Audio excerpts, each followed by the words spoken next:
This isn't your typical story about cheating. Trust me, I wish it were.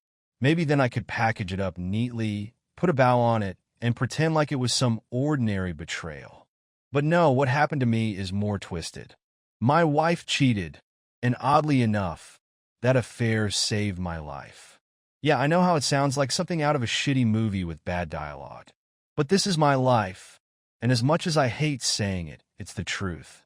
The kind of truth that makes you question everything. I've never been much of a storyteller, so I'm not here to craft a literary masterpiece. This is just my messed up life, laid bare for the internet. Maybe it'll help someone else, or maybe it'll just help me.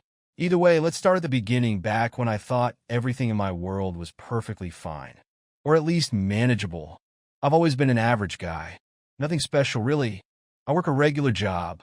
I won't bore you with the details of it, but let's just say I'm one of those guys who punches the clock, grinds through the day, and comes home exhausted, hoping to catch a break. My wife? She's no different. She had a steady job too, though hers seemed to come with a lot more drama, most of which I wasn't fully aware of at the time. We weren't rolling in cash. Far from it, actually. Most months we barely made ends meet. It's not like we had dreams of luxury. Our idea of splurging was going out to a mid-range chain restaurant for dinner on a rare Friday night. And even then, we were always worried about the bill. But you know what? We had love. Or at least, I thought we did.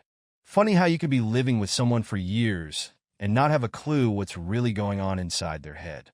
We had a son, and he was our whole world. This little kid, he was 5 at the time, had a laugh that could light up a room. I know every parent says that, but for us, it was all we had.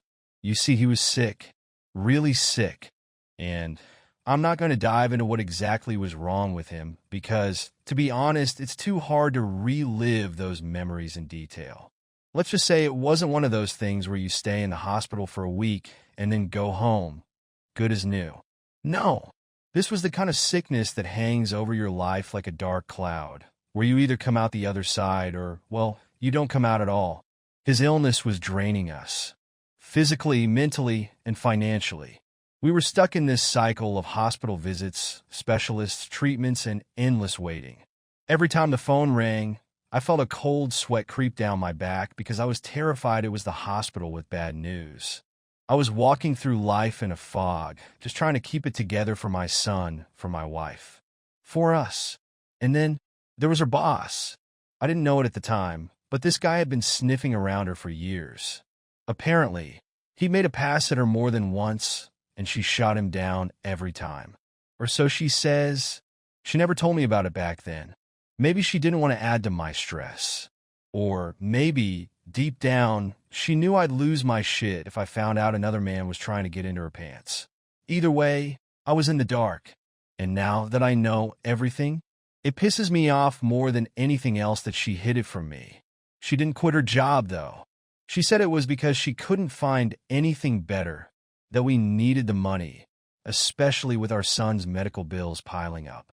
And yeah, at the time, that made sense to me. I wasn't going to push her to leave when we were drowning in debt. But now, looking back, I wonder if she stayed for other reasons too. Maybe it was the attention. Maybe she liked the way he looked at her, the compliments he probably showered her with when I was too tired to even notice what she was wearing. Anyway, let's get back to our son. He needed surgery, a big one, the kind that costs more than most people make in a year. Our insurance covered a part of it, but we still needed $142,000. Yeah, you read that right. And I don't care who you are or what you do. That's the kind of money that can completely destroy you. We were already barely getting by. We didn't have a safety net, no rich relatives to fall back on. We were broke. And every time I looked at my son, lying in that hospital bed, I felt this crushing weight in my chest, knowing I was supposed to protect him, but I couldn't even afford to keep him alive. The stress was unbearable. I started to fall apart, little by little. I couldn't sleep. I couldn't eat. And my wife? She wasn't doing much better. Or so I thought. Now I realized she had a different way of coping. She found her escape somewhere else, somewhere I didn't have access to. It was around that time that things really started to fall apart between us. Not overnight, though. It was more like this slow erosion. We fought more. Not just the kind of fights you can brush off either. These were brutal, emotional brawls where words were thrown like knives. She'd accuse me of being too stressed, too focused on the money, not giving her enough attention. And I'd come back with, "What the hell do you expect me to do?" But underneath all that yelling, I felt it, that something wasn't right. Little did I know, her boss, the guy she had supposedly been turning down for years, was about to become a much bigger problem. But we'll get to that later. Right now, I'm just giving you the backstory. The calm before the storm. Or at least, what I thought was calm. This is just the beginning, but if you think this is bad, wait until you hear what happens next. So, there we were, staring down the impossible. Our son's surgery was set, but the clock was ticking, and we were nowhere near ready. We needed $142,000, and at that point, we'd only managed to scrape together about $53,000. That's right, $53,000. A lot of money for some people, but it might as well have been pennies when you looked at the full bill. We tried everything to find the money. I'm talking about selling everything we had. We sold the car, cashed out what little savings we had. What a joke that was, and even put the house up for a second mortgage. But it still wasn't enough. I called everyone I could think of, friends, family, even people I hadn't spoken to in years. Most of them wanted to help, but just couldn't. Everyone's got their own problems, you know? I couldn't blame them for that. There were a few who gave what they could. A couple thousand here and there, some small loans from relatives who felt sorry for us. But in the end, it was like trying to bail water from a sinking ship with a teaspoon. Every time I looked at my son, lying there in that hospital bed, hooked up to machines that made him look smaller and more fragile than I could bear, I felt like a failure. He was counting on me, and I wasn't delivering. But it wasn't just the money that was killing me. It was the deadline. We had 1 week, one damn week, before the surgery.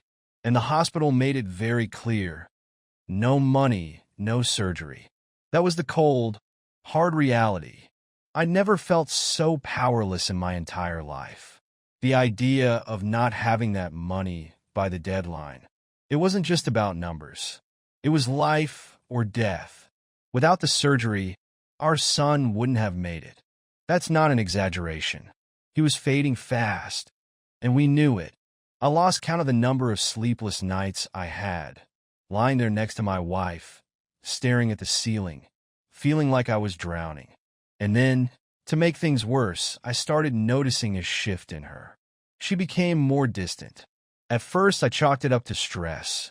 We were both stretched thin, after all, and I figured she was just handling it in her own way. But something didn't sit right with me. She was on her phone a lot more than usual, and when I asked her about it, she'd brush it off, saying it was work stuff or updates from her friends. But I wasn't so sure. You know that feeling? That gut instinct that tells you something's off, but you can't quite put your finger on it? That's where I was. Still, I didn't push. I had enough on my plate, and I figured we'd deal with whatever this was after the surgery.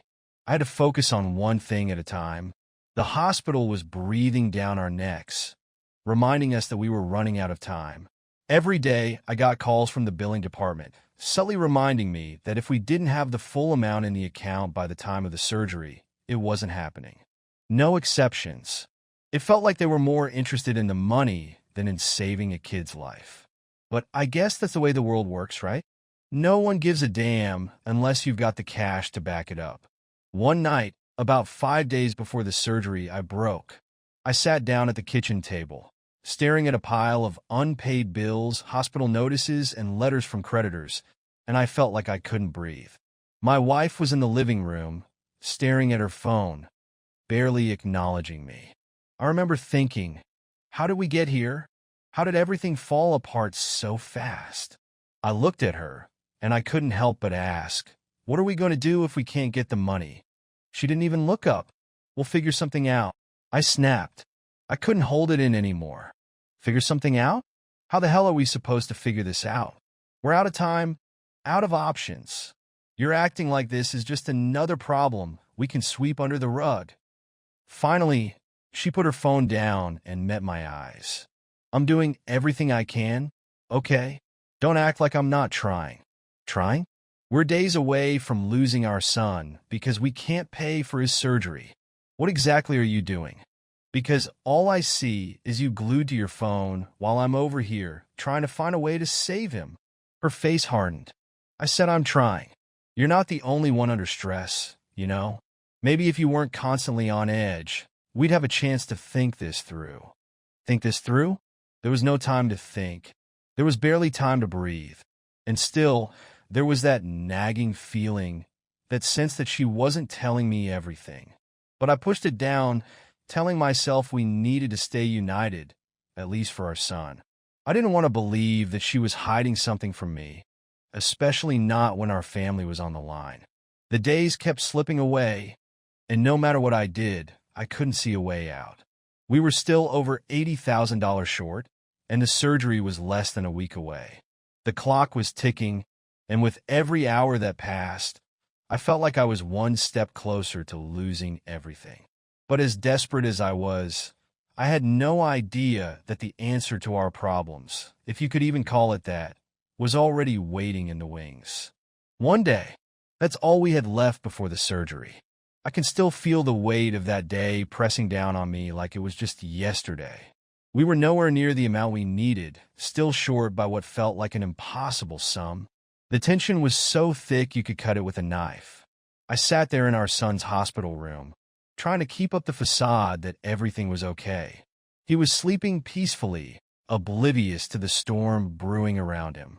Every beep of the machines next to his bed was a reminder of how fragile life was, how close we were to losing him.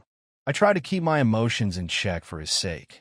I didn't want him to see how terrified I was, how much I felt like we were at the edge of a cliff with no way out. My wife was sitting there too, scrolling on her phone like she'd done for weeks. It bothered me more than I wanted to admit, but at that point, I didn't have the energy to fight about it. We both pretended we were fine, like we hadn't just spent the last few weeks frantically trying to save our son's life. Then the doctor came in. I remember the look on his face.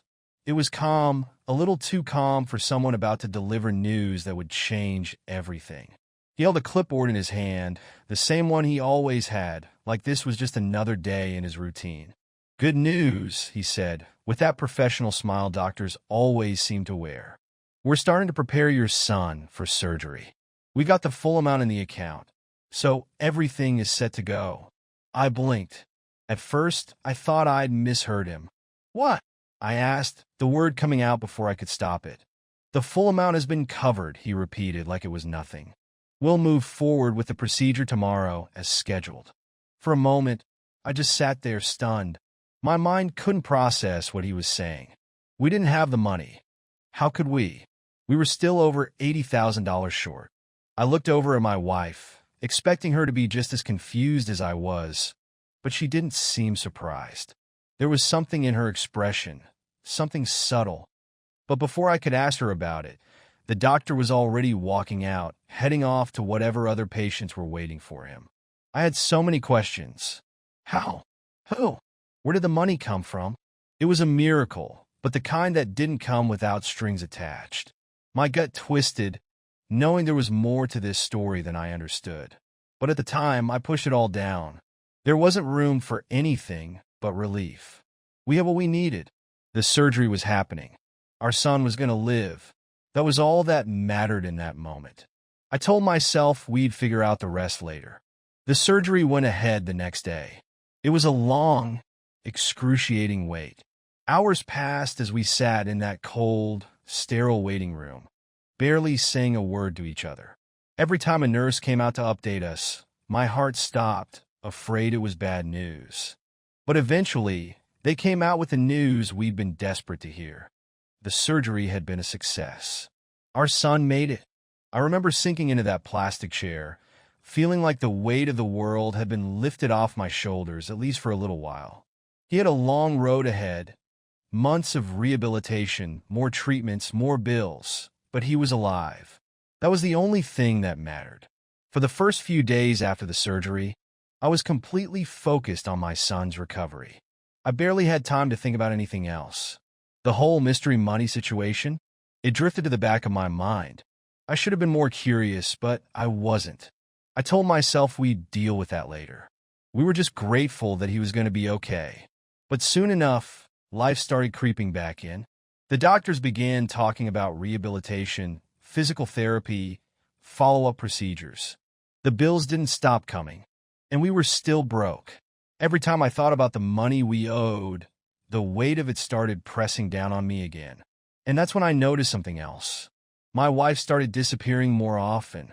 At first, it was small things. She'd leave for work earlier, come home later. She said it was extra hours, meetings, that her boss was piling on more responsibilities. And I believed her. I didn't want to think too hard about it. After all, we were still deep in the financial hole, and someone had to keep things going while I was spending every day at the hospital. I convinced myself it was just stress. We were both exhausted physically and emotionally. It made sense that she needed some space. But then, it became more frequent. She'd come home late, barely saying a word to me, and head straight for the shower. She started leaving on weekends too, always with some vague excuse about work or running errands. There was a growing distance between us, one I couldn't quite put my finger on. But with everything going on, I let it slide. I didn't want to start another fight. We'd been through too much already. Then one evening, she came home, and I could tell right away something was off. She wasn't trying to hide it anymore. She was carrying something heavy with her, an unspoken weight. She sat down across from me at the kitchen table, her eyes fixed on the wood grain, not meeting mine. "We need to talk," she said. I felt my stomach drop. Nothing good ever starts with those words. "What is it?" I asked, trying to keep my voice steady, though I already knew this wasn't going to end well. "I want a divorce." The words hit me like a freight train. I couldn't speak for a moment, just stared at her, trying to make sense of what she was saying. What are you talking about?" I finally managed to choke out. "I've been cheating on you," she said bluntly, her voice cold and detached. The room seemed to tilt for a second. I felt like I'd been punched in the gut. "Who?" I asked, my voice shaking with anger. "How long?" "My boss," she said without hesitation. "It started after the surgery." The anger flared, red-hot and uncontrollable. "So, all this time you've been screwing around behind my back? While our son was in the hospital?" She didn't even flinch. "I did it to pay for the surgery." The rage froze in my chest, replaced by confusion. "What?" "He paid for the surgery," she said, her tone still eerily calm. "I slept with him, and he covered the cost. That's how we got the full amount." I couldn't believe what I was hearing. You slept with him for money? That's how we paid for it." She nodded, her face unreadable. "Yes." I sat back in my chair, feeling like I'd been gutted. Everything inside me was twisted into knots. I wanted to scream, to rage, to destroy something. But I couldn't. I couldn't even move. All I could do was sit there, the weight of her words sinking deeper and deeper into my chest. "I'm going to stay with him," she continued, as if she was talking about something as simple as moving to a new apartment. "He's paying for our son's rehabilitation now, too.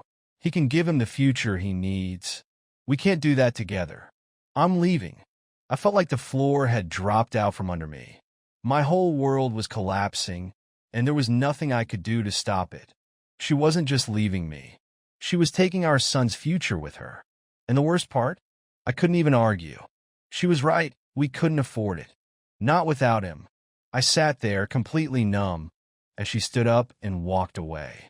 My world was shattered, and I had no idea how to piece it back together. The divorce was quick, much quicker than I expected. We had nothing to fight over, no real assets to split. She kept her car, I kept mine. The house was already underwater, and I didn't care much about it at that point. There were no drawn-out arguments, no battles in court.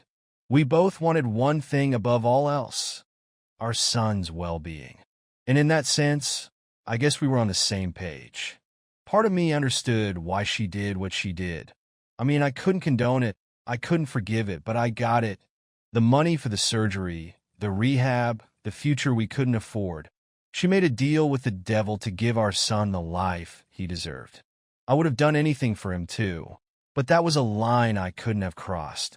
Still, in some twisted way, I saw her motive, and I guess that made the divorce easier. There was no screaming, no accusations. Just a cold, clinical ending to what had been our life together. I saw my son often, at least more often than I expected. We worked out a joint custody arrangement, and he spent a lot of time with me. He was recovering, slowly but surely, and I was there for every step. The rehab sessions, the doctor's appointments, it was hard, but I was grateful for every minute of it. Her? Not so much. It didn't take long before her visits became less frequent. At first, she would come by regularly, but slowly, over time, her appearances dwindled. It wasn't just the guilt, though I'm sure that played a part. It was him, her new husband, her boss, the man who had saved our son. He didn't want her around me. He controlled everything, including how often she could see our son. At first, I didn't understand why she would let that happen. After everything, wasn't being with our son the most important thing? But I guess he had more power over her than I realized. When she did come to see him, though, the visits were different. They were short, awkward, but still warm in a strange way. I could feel the tension in her, the regret she tried to hide but couldn't. We didn't talk much about the past. What was the point? The damage was done. But every now and then, when she'd sit down across from me, I could see it in her eyes, that flicker of something lost. It was like she wanted to say more, but couldn't bring herself to. Our conversations were careful, polite, like we were tiptoeing around broken glass. But underneath it all, there was warmth, a connection that hadn't completely died. I couldn't help but feel like she was sorry for how everything had turned out, like maybe, if things had been different, she would have wanted to come back. But she didn't. She couldn't. Her new life, her new husband, they had her now. And even though part of me knew she was trapped in that decision, there was no going back. She would talk to our son like she was trying to make up for lost time, asking him about school, his friends, his hobbies, all the things she missed. He didn't understand what was going on, of course. To him, she was still just mom, the same person she'd always been. He was too young to know the weight of everything that had happened. There were moments when I saw her eyes soften when she looked at him, and for a second, it felt like the past was just a bad dream. But then, reality would snap back, and she'd leave, always in a rush, always with an excuse. And I'd be left there, watching her walk away, knowing that she had chosen this. She had made her bed, and now she had to lie in it. I don't know if she ever fully understood the consequences of her actions, or if she truly believed she was doing the right thing. But every time we said goodbye, I couldn't shake the feeling that deep down, she regretted it. That maybe in another world she would have stayed. But in this one, she was gone, and I had to live with that. So, I focused on my son. He was the only thing that mattered now. And as hard as it was, I was determined to give him the best life I could, even if it meant doing it on my own. After the divorce, I wasn't sure what to do with myself. It's not like I could dive back into work or bury myself in hobbies. I had none left. For years, my entire life revolved around my family, my son's health, and trying to hold everything together. And now, it was like standing in the wreckage, wondering where the hell to even begin rebuilding. I started by reaching out to old friends, people I hadn't talked to in years. At first, it was awkward, like picking up the phone and not knowing what to say. But it felt like I needed to reconnect with something outside the nightmare I just lived through. To my surprise, some of them were more than willing to meet up, grab a beer, or just talk. And then there was Natalie. Natalie, my first love, way back when we were both young and reckless, before life came at us with full force. We hadn't spoken in years, but I'd heard she'd gone through a rough patch too. Divorce, some financial struggles. It wasn't much different from what I was going through. I hesitated at first, unsure if it would be weird to reach out after all this time.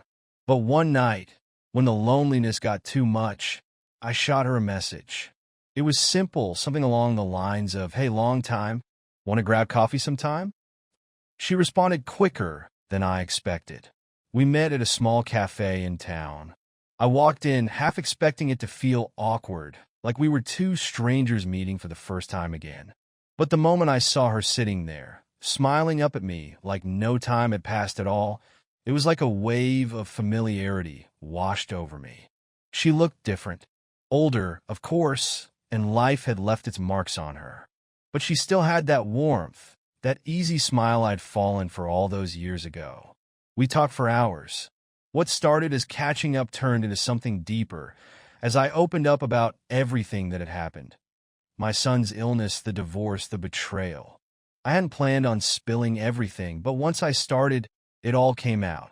And to my surprise, Natalie listened without judgment, just offering quiet support. She shared her own story too, about how her own marriage had fallen apart, how she was trying to pick up the pieces of her life. There was a connection there, something deeper than just nostalgia. For the first time in months, I didn't feel alone. Over the next few weeks, Natalie and I started seeing more of each other. It wasn't romantic, at least not at first. It was more like we were two people trying to find comfort in each other's company, both of us wounded and trying to heal. But there were moments, small, fleeting moments, where I felt something more, like when she laughed at one of my stupid jokes, or when she'd brush her hair behind her ear in that way she always used to. It stirred something in me, something I thought had been killed off by the mess of my marriage. But just as I started to think about the possibility of something more, life threw another curveball. I started hearing rumors about my ex-wife's new husband. At first, it was nothing major, just whispers from mutual friends about how he was controlling, about how he didn't let her out much. But then, the stories got darker. People started saying that he was emotionally abusive, that he kept her on a tight leash, monitoring everything she did. At first, I didn't believe it. I mean, she had chosen him, right? She had left me for this guy. But the more I heard, the more it made sense. The way she barely saw our son, how she seemed almost scared to talk to me sometimes. I started to wonder if maybe she was trapped in something she couldn't get out of. Then one evening, my phone rang. It was her. I hadn't heard her voice in weeks. She asked if we could meet just to talk. I agreed, more out of curiosity than anything else. We met at a park near my place, somewhere quiet. She looked different, tired, worn down, like the life had been drained out of her. She didn't waste time with small talk. "I made a mistake," she said, her voice shaky. I don't know what I was thinking. I just stared at her, trying to keep my emotions in check. "What do you want me to say?" She looked away, as if she didn't even know the answer herself. "I don't know. I miss our son. I miss us. I can't do this anymore. He's controlling everything. I feel like I'm suffocating." It was hard to feel sympathy, but at the same time, I couldn't help but feel sorry for her. She'd made her bed, and now she had to lie in it. But that didn't change the fact that this was still the mother of my child, and part of me, whether I liked it or not, still cared. "What do you want?" I asked, my voice softer this time. "I don't know if I can leave him," she admitted. "He's paying for everything. Our son's rehab, his future. If I leave, I lose all of that. And I don't want to lose my son."